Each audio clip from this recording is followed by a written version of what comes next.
Hukumnya dan Bawaslu Kabupaten Banggai atau yang mewakili.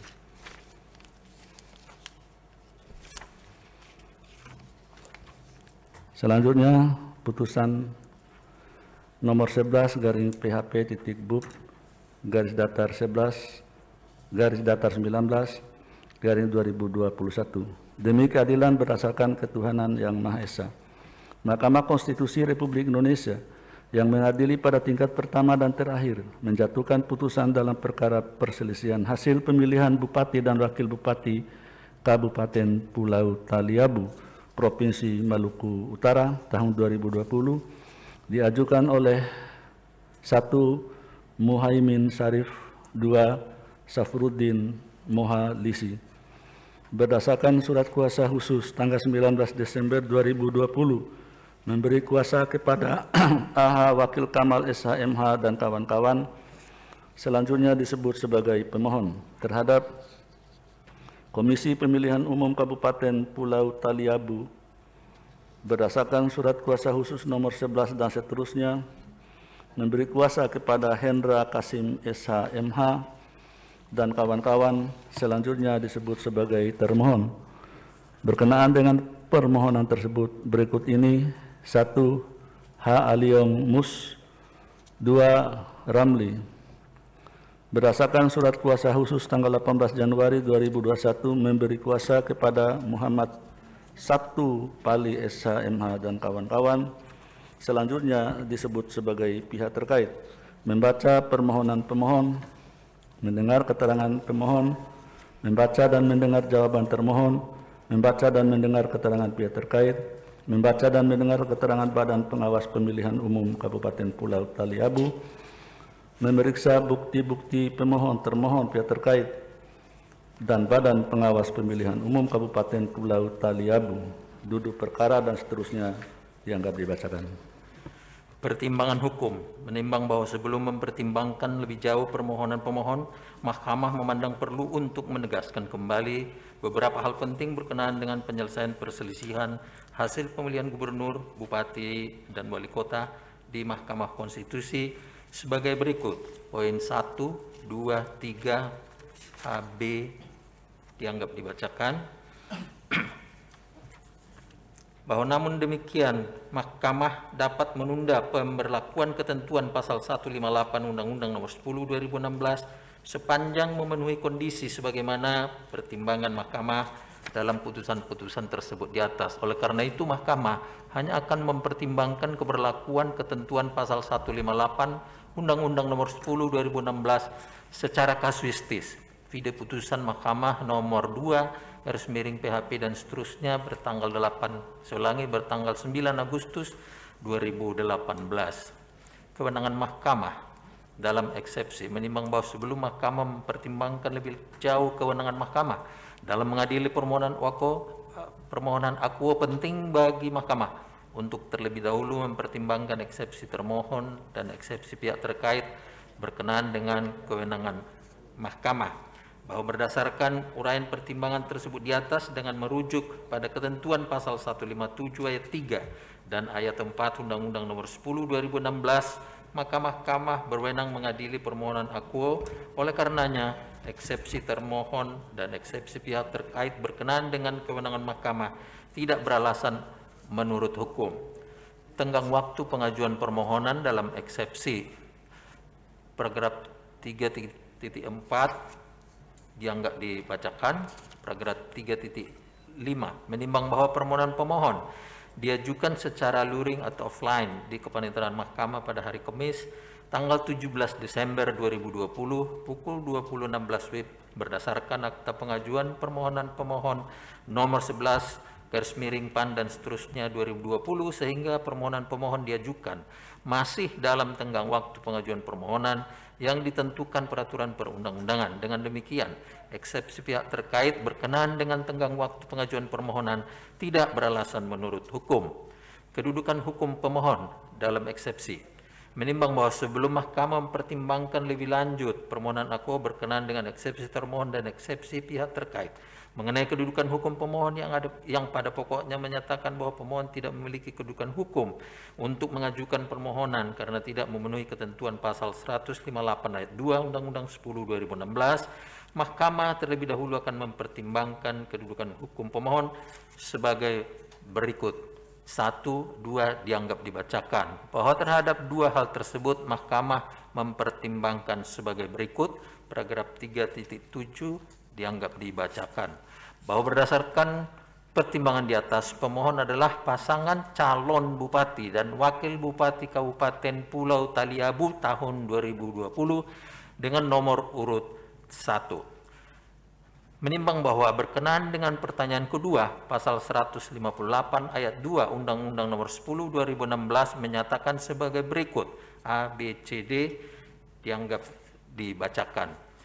Bahwa jumlah perbedaan perolehan suara antara pemohon dengan pasangan calon peraih suara terbanyak adalah paling banyak 2% kali 33.241 suara sama dengan 665 suara. Berdasarkan bukti-bukti dan keterangan yang disampaikan dalam persidangan, perolehan suara pemohon adalah 15.750 suara, sedangkan perolehan suara pihak terkait atau pasangan calon peraih suara terbanyak adalah 17.491 suara, sehingga selisih perolehan suara antara pemohon dan pihak terkait adalah 1.741 suara atau 5,24%. Dengan demikian, selisih perolehan suara pemohon dengan peraih suara terbanyak, yaitu pasangan calon nomor 2, melebihi persentase sebagaimana dipersyaratkan dalam pasal 158 ayat 2 huruf A Undang-Undang nomor 10 tahun 2016. Menimbang bahwa berkenaan dengan tidak terpenuhinya ketentuan pasal 158 ayat 2 huruf A Undang-Undang 10 2016 di atas, pemohon mendalilkan terjadi pelanggaran yang terstruktur, sistematis, dan masif yang pada pokoknya sebagai berikut. Bahwa terjadi kecurangan pada saat pemungutan suara yang melibatkan pemilih yang tidak berhak memilih untuk memenangkan pasangan calon nomor urut 2. 1, 2, 3 dianggap dibacakan. Terhadap dalil pemohon aqua, pemohon mengajukan bukti P6 sampai dengan bukti P111, bukti P142 sampai dengan bukti P221 berupa formulir model C hasil salinan KWK dan model C daftar hadir pemilih KWK di TPS yang didalilkan. Bahwa terhadap dalil pemohon yang menyatakan bahwa partisipasi pemilih melebihi 100% dari DPT, Mahkamah telah melakukan uji petik untuk menyandingkan bukti yang diajukan para pihak. Namun Mahkamah tidak menemukan bukti yang meyakinkan bahwa partisipasi pemilih lebih dari 100% di DPT. Mahkamah justru mendapati ternyata jumlah pada kolom pengguna hak pilih sama dengan jumlah pada kolom surat suara yang digunakan pada TPS-TPS yang pemohon dalilkan. Pada dasarnya partisipasi pemilih dihitung tidak hanya dari jumlah pemilih dalam DPT, namun juga dari pemilih tambahan yang merupakan pemilih pindahan ataupun yang menggunakan KTP elektronik atau surat keterangan Dukcapil. Angka 1, 2 dianggap dibacakan. Paragraf 3, 9.2 bahwa terjadi pelanggaran terstruktur, sistematis, dan masif yang dilakukan pasangan calon nomor urut 2 berupa 1, 2, 3, 4, 5 dianggap dibacakan. Terhadap dalil pemohon aku, pemohon mengajukan bukti P112 sampai dengan bukti 141 berupa dokumentasi pelanggaran, surat pernyataan warga, dan tanda bukti lapor pada Bawaslu dan jajarannya. Bahwa terhadap dalil aku, setelah Mahkamah memeriksa secara seksama permohonan pemohon, jawaban termohon, keterangan pihak terkait, keterangan Bawaslu Kabupaten Pulau Taliabu, serta memeriksa alat-alat bukti yang diajukan oleh para pihak, maka Mahkamah berpendapat sebagai berikut. 1, dianggap dibacakan. 2, mengenai dalil pemohon bahwa ada intimidasi ASN dan aparat desa, ternyata Bawaslu tidak menerima laporan dimaksud. Jika benar hal tersebut terjadi, kuat non, seharusnya pemohon melaporkan hal tersebut kepada Bawaslu untuk ditindaklanjuti. Dengan tidak melaporkan pelanggaran kepada yang berwenang, maka pemohon telah melepas hak untuk mempersoalkannya sebagai pelanggaran pemilihan. 3. Berdasarkan fakta hukum di atas, menurut Mahkamah, pelanggaran-pelanggaran TSM yang pemohon dalilkan telah diselesaikan oleh Bawaslu sebagai lembaga yang berwenang untuk menyelesaikannya. Bahwa berdasarkan seluruh pertimbangan hukum mengenai pelanggaran yang didalilkan pemohon di atas yang terkait dengan keterpenuhan ketentuan pasal 158 ayat 2 huruf A Undang-Undang 10/2016, Mahkamah tidak memiliki keyakinan bahwa dalil pemohon demikian berpengaruh pada keterpenuhan syarat pasal 158 ayat 2 huruf A Undang-Undang 10/2016.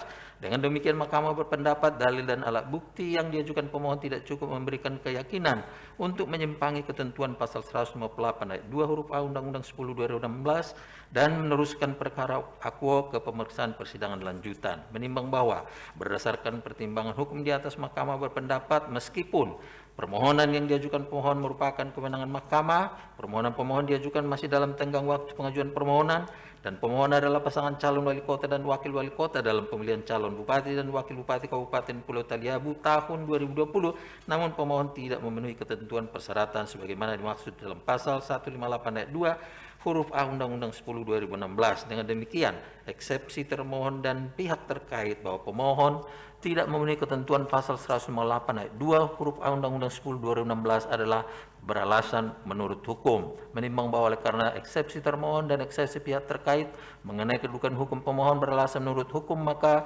eksepsi lain dari termohon dan pihak terkait serta pokok permohonan tidak dipertimbangkan. Menimbang bahwa terhadap hal-hal lain yang berkaitan dengan permohonan akuo tidak dipertimbangkan lebih lanjut karena menurut Mahkamah tidak ada relevansinya, dan oleh karenanya harus dinyatakan pula tidak beralasan menurut hukum. Konklusi. Berdasarkan penilaian atas fakta dan hukum sebagaimana diuraikan di atas, Mahkamah berkesimpulan: 1. Eksepsi termohon dan pihak terkait mengenai kewenangan Mahkamah tidak beralasan menurut hukum. 2. Mahkamah berwenang mengadili permohonan akuo. 3. Eksepsi pihak terkait mengenai tenggang waktu pengajuan permohonan tidak beralasan menurut hukum. 4. Permohonan pemohon diajukan masih dalam tenggang waktu yang ditentukan peraturan perundang-undangan. 5. Eksepsi termohon dan pihak terkait mengenai kedudukan hukum pemohon beralasan menurut hukum. 6. Pemohon tidak memiliki kedudukan hukum untuk mengajukan permohonan akuo. 7. Eksepsi lain dari termohon dan pihak terkait serta pokok permohonan tidak dipertimbangkan. Berdasarkan Undang-Undang Nomor 24 Tahun 2003 tentang Mahkamah Konstitusi dan seterusnya, amar putusan mengadili dalam eksepsi 1 menyatakan eksepsi termohon dan pihak terkait berkenaan dengan kedudukan hukum pemohon beralasan menurut hukum. 2. Menyatakan pemohon tidak memiliki kedudukan hukum. Dalam pokok permohonan, menyatakan permohonan pemohon tidak dapat diterima. Demikian diputus dalam rapat permusyawaratan hakim oleh 9 hakim konstitusi, yaitu Anwar Usman selaku ketua merangkap anggota, Aswanto, Arif Hidayat, Saldi Isra, Manahan MP Sitompul, Wahidudin Adams, Eni Nurbaningsi, Suhartoyo, dan Daniel Yusmik PFW masing-masing sebagai anggota pada hari Rabu tanggal 10 bulan Februari tahun 2021 dan diucapkan dalam sidang pleno Mahkamah Konstitusi terbuka untuk umum pada hari Selasa tanggal 16 bulan Februari tahun 2021 selesai diucapkan pada pukul 13.37 WIB oleh 9 hakim konstitusi tersebut di atas dengan dibantu oleh Yunita Ramadhani sebagai panitera pengganti dan dihadiri oleh pemohon atau kuasa hukumnya, termohon atau kuasa hukumnya, dan pihak terkait atau kuasa hukumnya dan Bawaslu Kabupaten Pulau Taliabu atau yang mewakili.